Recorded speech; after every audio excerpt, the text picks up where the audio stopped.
That's how it all began. One shot. One perfectly legal shot at a deer on my private property. And suddenly, I was public enemy number one in the eyes of the neighborhood's almighty HOA, the Homeowners Association, or, as I've come to call them, the hypocritical overreach authority. I bought this land to get away from people like them. 12 acres of forested peace, a winding creek, and a property line that just happened to border their precious little community park. I wasn't interested in their benches or their hiking trails. I didn't go to HOA meetings. I didn't care about their potlucks or their newsletters.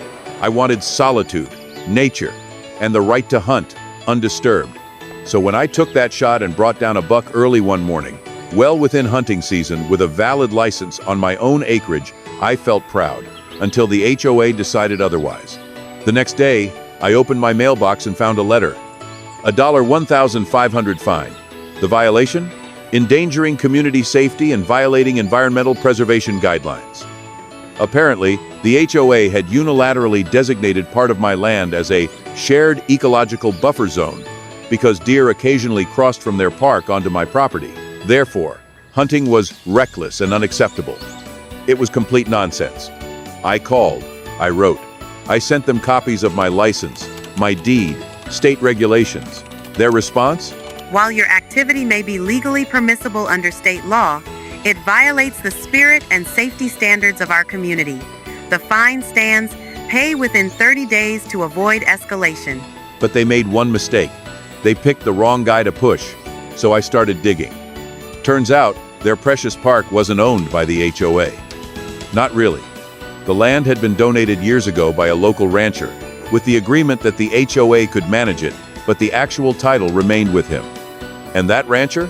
He was 83, retired, and living 2 states away. Tired of the constant maintenance requests and liability issues. He was thinking of offloading it anyway. We talked. I made an offer. 2 weeks later, I owned the park. First thing I did? I locked every gate. I padlocked the entrances, posted bold signs, "Private property, no trespassing, trespassers will be prosecuted." HOA board members showed up at my doorstep the very next morning. And leading the charge? Karen.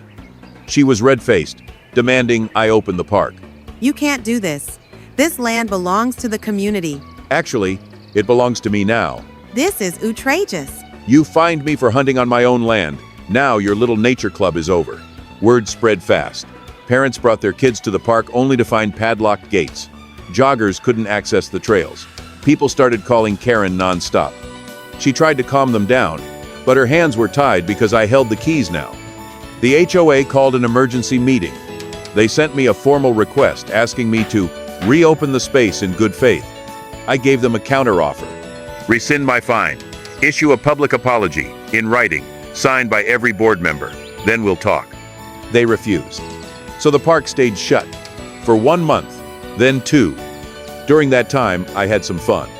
I filed for a zoning change to turn the park into a private hunting and recreational club. Got it approved.